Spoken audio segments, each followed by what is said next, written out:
ஆதியாகமம் 17ஆம் அதிகாரம் 2ஆம் வசனம். உன்னை மிகவும் திரளாய் பெருக பண்ணுவேன்.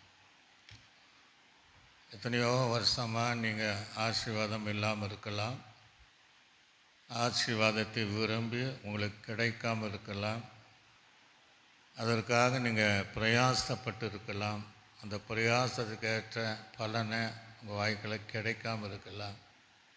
ஆக இன்றைக்கு தேவனுடைய வசனத்தின்படி உன்னை மிகவும் திரளாக பெருக பண்ணுவேன். வெகு சீக்கிரத்தில் கர்த்தர் உங்களை இந்த வசனத்தின்படி தேவன் உங்களை அற்புதமாக நடத்துவார்.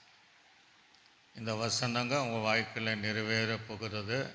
இதுவரை இல்லாத ஒரு ஆசீர்வாதத்தை, இதுவரை இல்லாத ஒரு பெருக்கத்தை, ஏன்னா இது மனிதனால் சொல்லப்பட்ட வார்த்தை அல்ல, தேவனால் சொல்லுகிற வார்த்தை.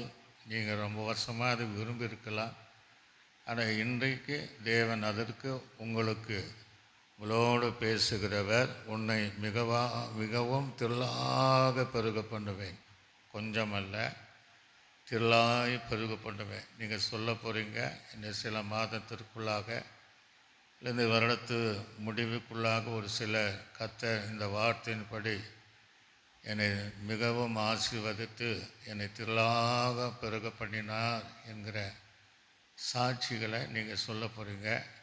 இந்த வசனம் உங்கள் வாழ்க்கையில் நிறைவேறும்படியாக கண்களை மூடி ஒரு நிமிஷம், ஆண்டவரே, நீ இந்த நாளில் ரொம்ப சோர்ந்து இருக்கிற ஜனங்களுக்காக பேசுகிறேன்.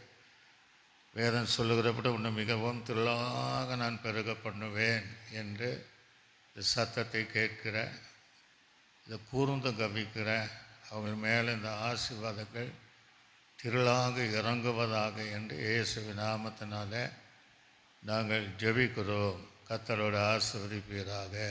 ஆமென்.